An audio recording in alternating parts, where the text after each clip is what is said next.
que gosta de automobilismo, seja bem-vindo a mais uma edição do Grande Papo com Reginaldo Leme. A Fórmula 1 está de volta, Regi. Estamos chegando aí com o Grande Prêmio da Holanda agora, depois de quase um mês de intervalo desde o Grande Prêmio da Bélgica. E a gente vai entender hoje aqui com o Regi exatamente como é que funciona essa pausa na Fórmula 1. O que pode fazer, o que não pode fazer. O Regi vai trazer os detalhes para a gente nesse podcast que, você sabe, tem o apoio do lubrificante Petronas Cintium. A performance dos campeões da Fórmula 1 está ao seu alcance com o Petronas Cintium. Tudo bem, Regi? Tudo bem, Tiago. Acho que um tema assim, bem delicado, porque pouca gente sabe do todo o que é permitido e o que não é permitido. A gente sabe apenas que durante 2 semanas, o intervalo total é de 4, mas durante 2 semanas as portas das fábricas são fechadas. Ali só entra o faxineiro. E olhe lá, né? Bem supervisionado. Para ver se não mexe em nenhum parafuso lá. Então, essa é a grande questão, né, Regi?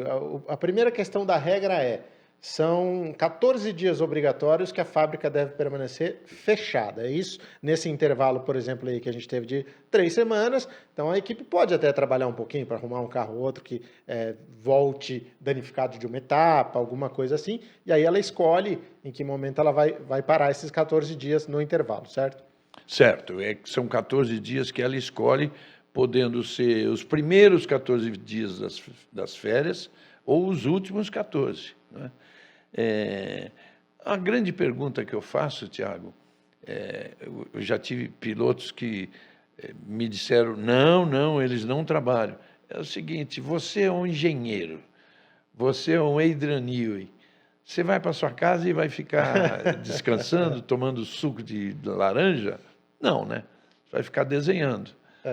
Uma vez eu perguntei isso para o Felipe Massa, ele falou, não, eles param. Eu falei, tá bom, Felipe. E ter ideias não é proibido, né? Ninguém está proibido lá de estar tomando a sua caipirinha na piscina e falar, caramba, isso aqui pode funcionar. Corre lá para dentro, desenha e volta. Exatamente. E, Regi, quando é que começou essa história? Quando é que a Fórmula 1 entendeu que era importante ela ter essa pausa no calendário?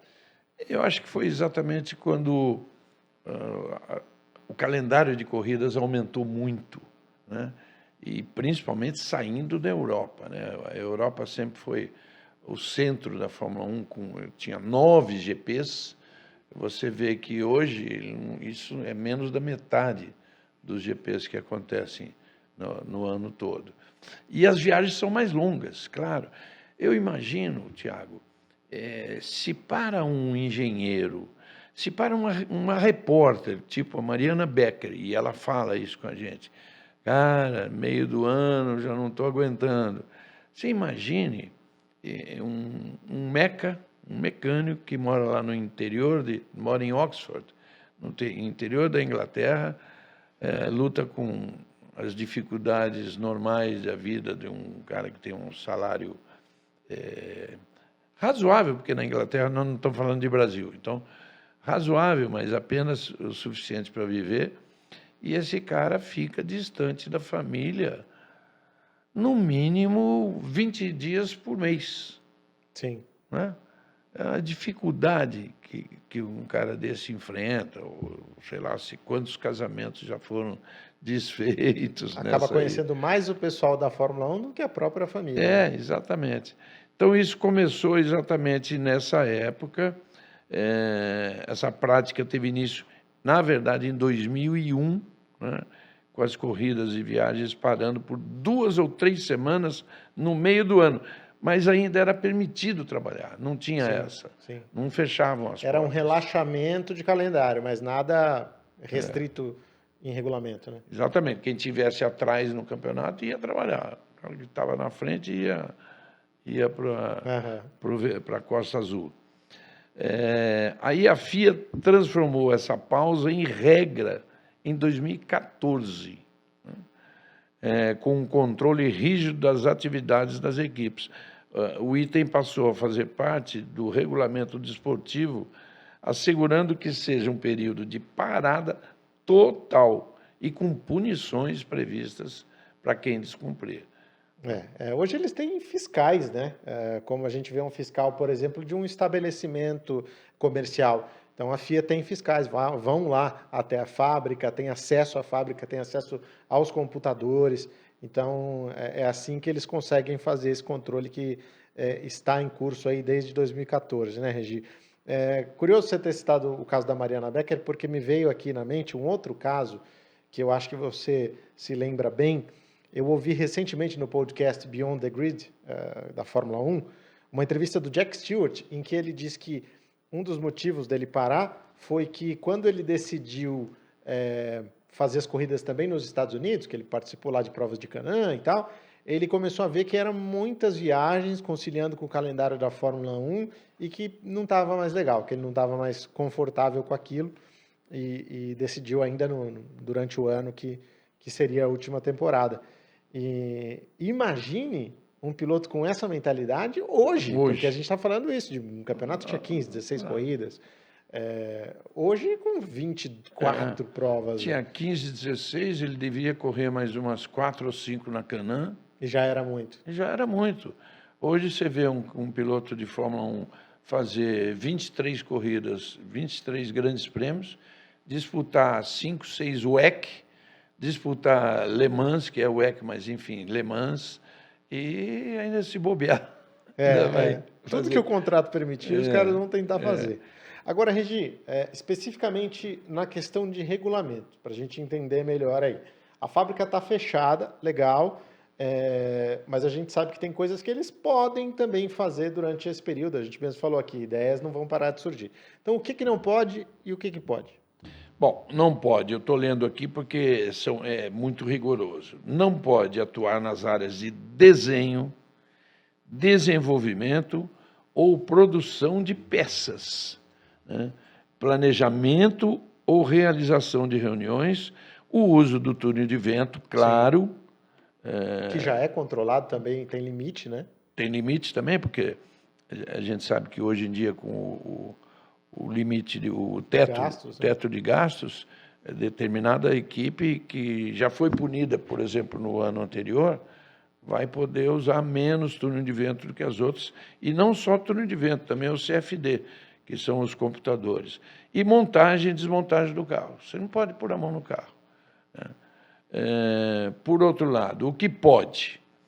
Na fábrica podem ser realizadas tarefas essenciais, manutenção e limpeza. Trocar a lâmpada queimada, tirar aquela mancha de óleo ali do chão.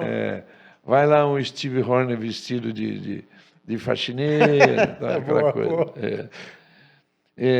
Fora da fábrica, áreas não relacionadas à performance do carro, como marketing, jurídico e financeiro, obviamente podem trabalhar, devem trabalhar. Para todo mundo receber o salário aí nas férias tranquilamente. E, bom, cumprido esse período de 14 dias, as equipes voltam, né? Quem parou antes, volta antes, quem parou depois, volta depois. Mas, basicamente, todo mundo ali já com vistas ao grande prêmio seguinte, né? O grande prêmio ali, ou seja, na semana em que nós teremos o grande prêmio, todo mundo já de volta às atividades para carregar o carro na carreta, enfim, deixar tudo em ordem, né? Eu imagino a curiosidade na sexta-feira, o primeiro dia de treinos, né? Curiosidade de todos os engenheiros. É aquele momento que nenhum engenheiro vai parar no box dele, ele vai ficar girando o tempo todo na mureta do box, ali no pit wall, para tentar ver o carro dos outros. Ainda mais hoje, com esse regulamento que cada equipe é obrigada a expor o carro, um carro de cada equipe, expor e comunicar tudo que foi feito. Tudo que foi feito, lógico, né? Nós estamos falando no fim de semana, né? Sim. Tudo que foi feito da sexta para o sábado, tá? Não vai ter as peças que vão estrear naquele fim de semana. Sim, não vai ter que comunicar o que foi feito, o que foi bolado, o que foi criado. Ajuste, setup, não, só realmente inovações, né? Eu imagino isso. Mas é um momento assim de grande expectativa, né? Pode acontecer o lado bom, né? Uma Mercedes virar e chegar e andar no nível da Red Bull. Como pode acontecer o contrário também. Pode uma equipe que está ganhando lá passar a ser a terceira força. E uma Ferrari, de repente. Com a Ferrari é sempre mais difícil esperar surpresa. Mas uma Ferrari andando na ponta. E a gente vai trazer aqui alguns exemplos, a maioria deles da época em que ainda se podia mexer nos carros, né, no intervalo. Agora não pode, mas mesmo assim, teve equipe que no segundo semestre perdeu desempenho, outras que ganharam, mesmo dentro do regulamento atual que limita muito o que você pode fazer, porque 3 semanas são 3 semanas, então ainda que seu engenheiro esteja em casa, como a gente falou, é possível que ele tenha boas ideias. Agora, para os pilotos, Regi, pelo que eu acompanho aqui no Instagram, parece que é folga mesmo, né? A gente vê lá o George Russell brindando com o Daniel Ricciardo numa festa qualquer, o Lewis Hamilton no barco lá, Não, o é isso. Max Verstappen com a Kelly Piquet pelo mundo. É isso. Eles realmente acho que conseguem ter 3 semanas aí de cabeça fresca. Eu Né? acho que isso aí está no contrato deles, né? Eles têm que ter isso, estão todos no mar, exceção do Bottas, que está lá no gelo, ele gosta de fazer a preparação dele. Geralmente sem roupa, nas saunas e rios da Boa, Finlândia. boa. É verdade. E tem um aspecto muito interessante que simulador. Os simuladores hoje de Fórmula 1 são peças que custam 5 a 6 milhões de dólares. Simuladores que as equipes têm. Esses simuladores estão na equipe, não está na casa do piloto. Ele tem em casa, o que ele tem? Um brinquedinho, não é mais do que um brinquedinho, mas vamos dizer que seja um de 500 mil dólares. Né? Então, esse ele pode usar, ué. Sim. Até porque eles não sabem ficar sem. É o lazer de muitos deles. Né? O Max, por exemplo, é um cara que o tempo todo, enquanto ele pode, ele está no simulador. Então, e acho que isso faz muita diferença mesmo, né? Os pilotos acabam voltando com um gás a mais aí, especialmente depois de uma temporada tão longa, com intervalos tão curtos, porque a gente compreendeu essas 12 corridas, não é de janeiro a agosto, a gente compreendeu de março até aqui. Então, realmente, além do período de pré-temporada, de testes, que eles estão trabalhando também. Então, isso, sem dúvida alguma, é um benefício que a Fórmula 1 oferece para os pilotos e que é justo, é merecido e acho que só traz pontos positivos para a Fórmula 1.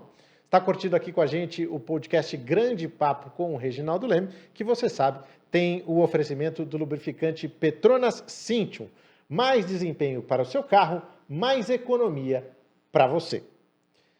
Regi, vamos voltar para aquele tema que a gente falou aqui da questão das mudanças que essa época pode trazer, mesmo com o controle aí das regras. Vamos começar a puxar pela memória aí, né?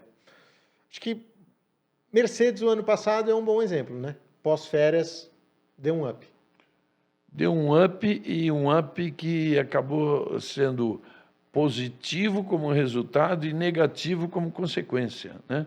Ela voltou bem melhor, começou a andar no nível, quase no nível da Red Bull. Chegou a liderar várias corridas. Liderou várias corridas e fez uma dobradinha em Interlagos. Essa é uma dobradinha em Interlagos que a Red Bull deve pensar assim, como é que isso aconteceu, né? Uma dobradinha, né? Com o Russell primeiro e Hamilton em segundo. Aí, te pergunto, os engenheiros da Mercedes, o que eles pensaram? Opa, achamos o pulo do gato, é isso aqui, vamos continuar com esse conceito e 2023 vem aí. Não veio, né? Não veio. Pois é, a Red Bull acabou evoluindo pouco mais. Eu acho que aquele resultado foi ilusório. Assim, foi muito ruim para a Mercedes, assim, uma comprovação de que aquele conceito poderia estar certo. Sim. E não estava certo. São duas coisas diferentes, né, Regi? Você pode melhorar em relação ao que eu tenho. Mas o que eu tenho para esse ano, você não sabe o que eu tenho para o ano que vem. O ano que vem você pode continuar até com um ritmo bom, mas eu posso trazer uma coisa ainda melhor, ainda mais competitiva. Claro. Né? Então, acho que tem toda essa questão também. Agora, a gente já viu a Mercedes se dar bem também para cima, especialmente da Ferrari, né? Em mudança de cenário, mudança de semestre aí. Acho que 2018 foi um bom exemplo disso, né? Foi aquele ano que a Ferrari estava com o título na mão, né? O Sebastian Vettel, né? Chegou a liderar o campeonato. Liderar o campeonato. Quando ele bateu em casa, né, em Hockenheim, ele estava liderando a corrida, faltavam 3 voltas e ele tinha 7 pontos de vantagem para o Hamilton, ou seja, ele ia abrir mais 7. 14 pontos naquela altura, iam faltar, não sei exatamente o calendário daquele ano, mas iam faltar 5 corridas, né? Com 14 pontos, ele com um carro bom, forte e no auge, porque quando ele saiu da Red Bull e tornou fez a Ferrari voltar a ser uma equipe competitiva, o Vettel se sentiu no auge. E isso é super importante psicologicamente para o piloto. Então, aquele campeonato era dele. De repente, ele bate em Hockenheim, na frente da torcida dele, e uma batida estúpida, boba, né? Que saiu para a brita molhada e está vendo chegar a placa, né? Nem é o guarda-reio, a placa, e pum, vai lá e encosta na placa. Só que o carro estava na brita, não deu para voltar. E mudou a história daquele campeonato. Eu separei até os números aqui para a segunda metade do campeonato, porque aí vem um Vettel já mentalmente abalado em função desse erro, e uma Mercedes mais forte também na parte final do ano. A Mercedes vence 6 vezes contra 2 da Ferrari. Então, aquele campeonato que estava equilibrado, que tinha uma Ferrari muito forte, líder do campeonato, até com o Sebastian Vettel, isso desaparece no segundo semestre, desaparece pós-férias. Outro ano que a gente lembra bem, Regi, 2012, que aí a Ferrari também declinou, né, caiu bastante, com o Fernando Alonso. Era Alonso na Ferrari e Vettel na Red Bull. E o segundo semestre da Ferrari comprometeu a disputa do Alonso, né? E era a grande chance do Alonso, né? Aquele cara que sonha com o tricampeonato desde que ele foi contratado pela McLaren em 2007 para ser o líder da equipe e o tricampeão, né? Tinha um companheiro estreante, um carinha lá que ninguém sabia quem era, brincadeira, Lewis Hamilton como estreante, e ele, Alonso, eu acho até que com razão, ele achou assim, a equipe é minha, eu sou o líder do campeonato, eles vão trabalhar para o meu tricampeonato, né? E não foi exatamente o que aconteceu. Eu acho até que não foi nada de patriotismo do Ron Dennis, porque ele não tem disso, não. Nunca teve disso. Aliás, os grandes pilotos deles nem foram ingleses, né? Você pensar em Alain Prost, Ayrton Senna, por aí afora. O próprio Hakkinen. O Hakkinen. Então, desde 2007, o Alonso corre atrás desse tricampeonato que ele ainda não conseguiu, né? É o talentoso dos melhores pilotos da história que não tem mais do que 2 títulos, né? Sim. A gente pode pensar assim, um Jim Clark, que é bicampeão, só que ele morreu. Só não foi tri ou tetra porque morreu. E os outros todos têm mais de 2 títulos, né? E o Alonso, claramente... O Emerson tem 2 também porque tomou uma decisão na carreira que é bem diferente do que tomou o Alonso, mas guarda a sua similaridade, né? Abriu mão lá de estar com a equipe de ponta. Abriu mão da McLaren e da Ferrari, que estava convidando ele naquela época, para ter a sua própria equipe. Muita gente, até fazendo um parênteses aqui, muita gente critica isso por ver um lado comercial que não existiu. Foi puro idealismo. Eu guardo uma frase do Wilsinho que define esse idealismo. Ele falou assim, uma vez nós estávamos em Watkins Glen, até depois do jantar, num barzinho ali, tomando um licorzinho e uma mesa de sinuca. Então estava o José Carlos Patti jogando sinuca com outros